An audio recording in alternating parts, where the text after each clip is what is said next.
على صراط مستقيم دينا قيما ملة إبراهيم حنيفا وما كان من المشركين. Assalamu alaikum wa rahmatullahi wa barakatuh, and welcome back. This is the time for your questions and answers. If you're watching this live and have a question, feel free to call. But if you're watching the rerun, don't even bother. Aisha says, can you please explain the procedure of paying zakat on cash? First of all, I think we have a caller. Abu Ma'ruf. Assalamu alaikum wa rahmatullahi wa barakatuh. Assalamu wa barakatuh. Sheikh, in the last ayah of the Surah Al-Baqarah from لا يكلف الله نفسا وسعها إلا وسعها. But then in the end, أنت مولانا فانصرنا على القوم الكافرين. So this Maulana mentioned in this Baqarah, in this ayah, is addressed to Allah subhanahu wa ta'ala. So then why the people in themselves call Maulana so and so, Hafiz, Mufti, Fulana, Fulana, Fulana? So I just don't understand. Is it applicable for the men also to say Maulana? Any more questions? Yeah. The second question is, 5 brothers, 1 sister, they have their father's property. Father died. Then among the 5 brothers, 3 brothers were living in the property and make up and down, sold everything out. 2 first brothers and sister didn't get anything, a penny. I mean, like peanuts, though it's millions of dollars property worth. So who would be paying the, their siblings when they have swallowed the money, everything? Okay. Any more questions? That's all. Thank you. You're welcome. So let us address Abu Ma'ruf's question first. Allah Azza wa Jal described himself at the end of Surah Al-Baqarah, أنت مولانا فانصرنا على القوم الكافرين, that you are our supporter.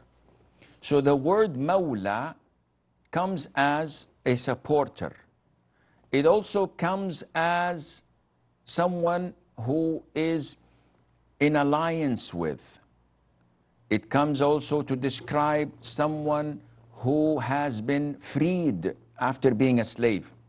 Like in the hadith of the Prophet ﷺ to Zayd ibn Haritha, if I'm not mistaken, when he came once, we know that Zayd ibn Haritha was the adopted son of the Prophet ﷺ before adoption was banned.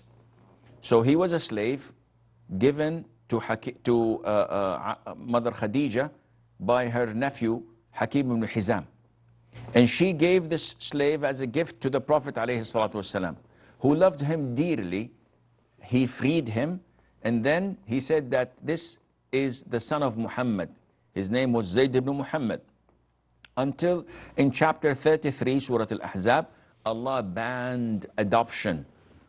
You can sponsor and support an orphan, but you cannot adopt him or her, calling him after you, giving him your name, or sharing the inheritance with your offspring.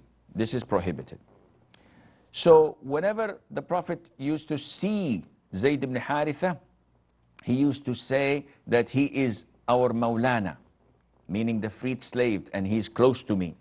And also the Prophet said about Ali ibn Abi Talib, Man kuntu mawlah fa aliyun mawlah. Whomever I am his Mawla, his supporter, his ally, then Ali is his supporter and ally as well. And this is to show the Muslims the great place of Ali. May Allah be pleased with him. So using the word Mawlana has nothing to do with Aqeedah, in the sense that I'm using one of Allah's names with the humans. No, this is permissible because this terminology or this word or this description is shared and there is nothing wrong with it, inshaAllah. His second question about 5 brothers and a sister, 6 siblings, 3 of them who used to live in the mansion or in the house sold the properties of their fathers and sold everything that their father left behind, and deprived their other 3 siblings from their right in inheritance. So he's asking, who's responsible for giving them their right? Abu Ma'ruf, how would I know? This is a legal issue. If 3 of the siblings sold something that was not theirs, the other 3 siblings should go to the Muslim court, or if there is no Muslim court, they should go to the civil court and complain with evidence that they have taken unlawfully their right. And the law should give them their share and should punish those who literally stole their siblings' rights in inheritance. This is in this life. As for the hereafter, Allah will prepare for them a torment and a punishment in hellfire for taking what Allah prohibited them from taking. These inheritance, the division of inheritance, was not done by anyone other than Allah. It is Allah Azza wa Jal who revealed this division, and anyone who goes against it is going against Allah and will be paying for that.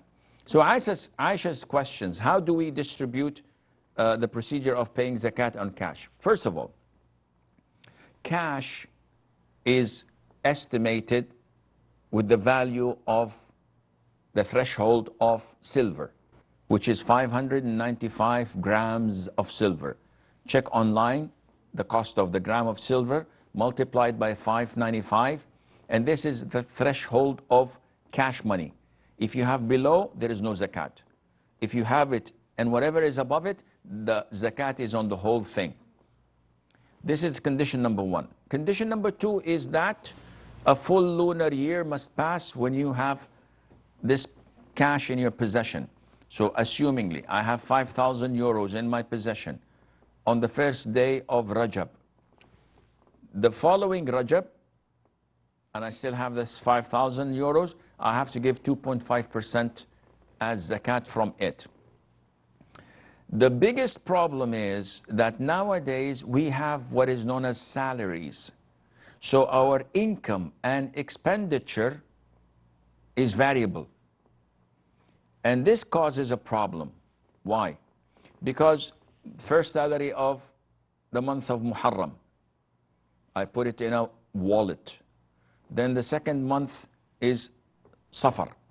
Then Rabi', the first, the Rabi', the last, Jamad, etc. 12 months. And it's difficult to have 12 wallets and to know exactly where did I take the money from, so that every month corresponding to it from next year, I calculate and give 2.5%. This is difficult. Possible, but really difficult. So what is the solution? What I do, and what the scholars recommend us to do, is to designate a particular date in the lunar calendar. Let's assume it's the 1st of Muharram. This is the day that I was appointed in my job and I got my first salary. And I started saving. So every day on the 1st of Muharram, which I've designated, I calculate whatever cash I have. So I have in my bank account 5,000 euros. I lent some of my relatives 2,000 euros. I have gold bars, 3,000 euros. Bonds in halal companies. I'm investing in stocks, not government bonds. Government bonds are riba based. They're prohibited. I'm talking about stocks of a permissible company. And I'm investing in it, buying and selling. So I calculate this. On the 1st of Muharram, the value, I give 2.5%. If I received 10,000 euros a month ago, am I obliged to give it on the 1st of Muharram? No. But it's best, because I have to keep on track of this amount in the next year. a month before Muharram, which is of Dhul Qa'dah. And there is a possibility that I may forget. So it is best to give it, and it's considered as a charity as well, and Allah Azza wa Jal knows best. A sister says, I want to know if my husband should attend all gatherings of or picnics in his family without me. Please note that his family does not like me at all, without any valid reason. At first, I used to be among them, but the thing is, they make fun of me. They criticize me by beating around the bush. Me and my husband, we are tired of this. Please clarify the fard of a son towards his parents in this case. Well, to answer your last question, the fard of his parents, the fard of the son towards his parents is to be obedient, respectful, and dutiful. Even if they are bad with you as a wife, even if they abuse you, even if they make fun of you, this does not allow him to be disobedient, disrespectful, or undutiful. You say, Sheikh, but I'm his wife. He said, yes, yet he is their son. So you and your in-laws don't have anything obligating you to see one another. They are not your kinship. So if you decided not to see them at all, not to visit them, and not to have them visit you, not to boycott them completely, but no strings attached. They don't like my presence, I don't like to see them. So don't go. Let your husband go alone. You do not want him to push you down their throat if they don't like you, as you claim. I'm not addressing the issue all in all, because there is a possibility that you are too sensitive, and if we investigate, we will find that they are not bad people, but you are too sensitive in the way you are dealing with them. But this is not our topic. In short, assuming that they don't really like you and they make fun of you, don't go. Who cares? Stay home, stay with your children, stay alone, do something beneficial. Let your husband go and come back. Let this be a time off for both of you to renew your marriage when you meet again after he comes back, inshallah. As for the sin, there is no sin on you, none whatsoever, if you totally do not go to them or visit them or talk to them. There's no sin because they're not your kinship. However, any sound and smart lady would know that keeping the bare minimum of communication, a phone call every 10 days or a couple of weeks, just to say hi and hang up afterwards immediately, that would be beneficial. We have a short break. Stay tuned, and inshallah we'll be right back.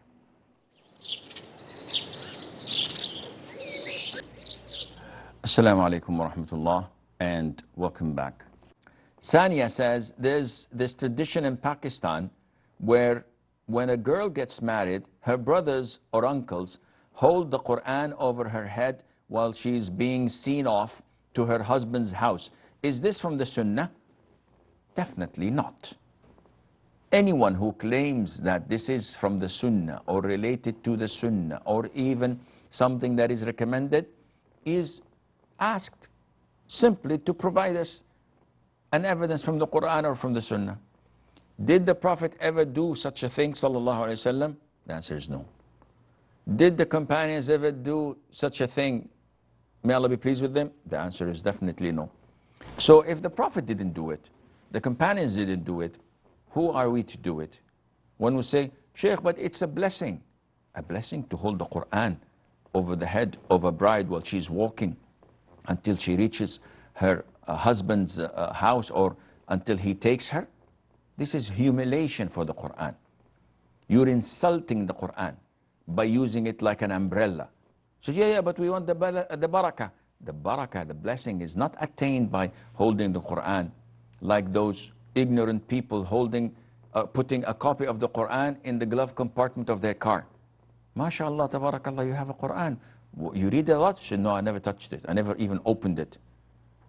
Then why are you keeping it in your glove compartment? He said, it's for protection. This is shirk. If you think that the copy of a Quran would protect you physically, this is shirk. Some of them put it under their pillow before they sleep. This is humiliating the Quran. This something that is not respecting the Quran itself by using it for such reasons. So yes, definitely this is wrong and innovation. Ahmed says, I read a hadith which says that hell breathes 2 breaths a year. And that is the reason we see extreme heat during summer and extreme cold during winter. But how can we understand this hadith?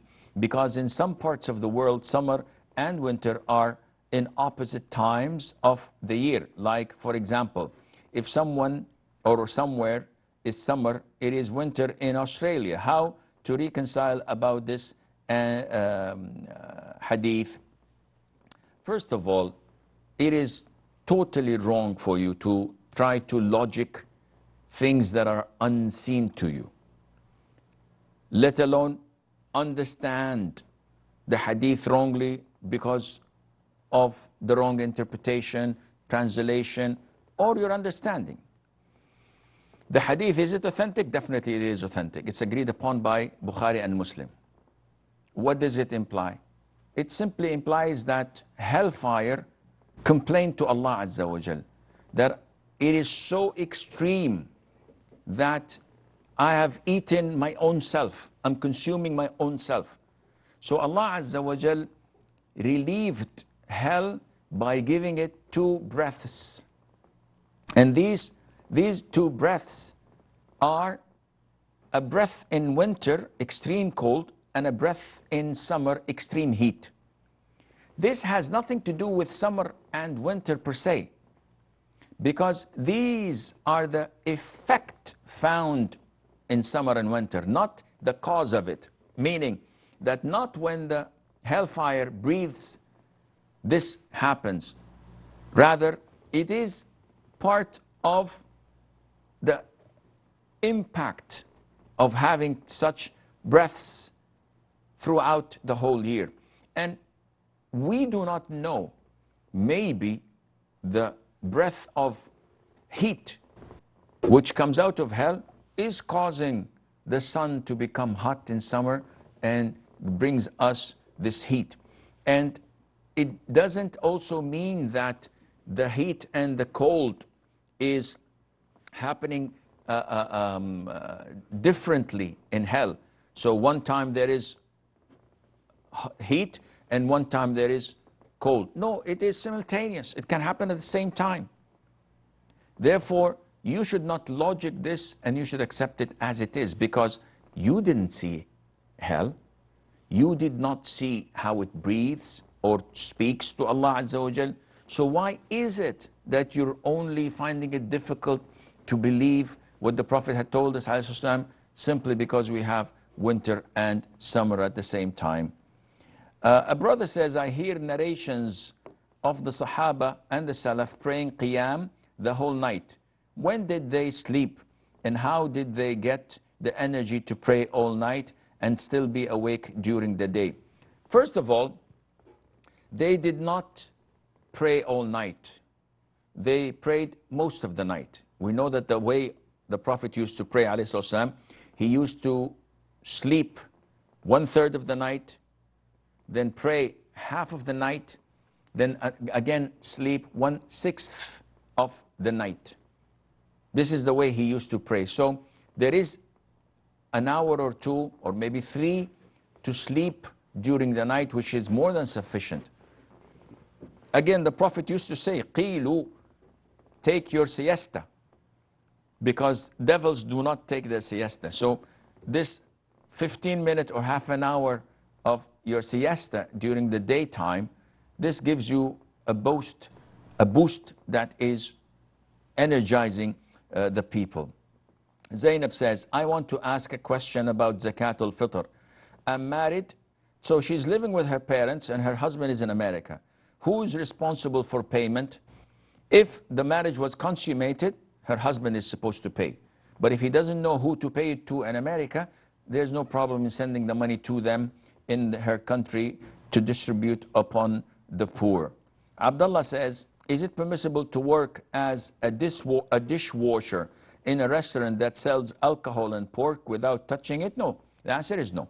You cannot work in such a restaurant because inevitably you are collaborating on their core business, which is dishwashing. And you will have to definitely clean the alcohol and the porks and the haram food, and this is not permissible. What about if sweeping the floor in a mall? This is easier because the impurities found there is not the main job of that mall. It is something that passes by through, like someone putting some wine on your entrance of the house, on the steps of the house, on your porch. There's no problem in wiping it away because you did not do that.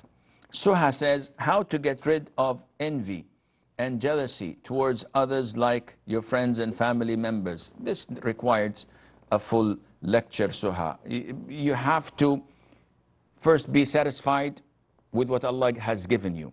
Looking at others means that you are objecting to Allah's ruling for giving them and not you.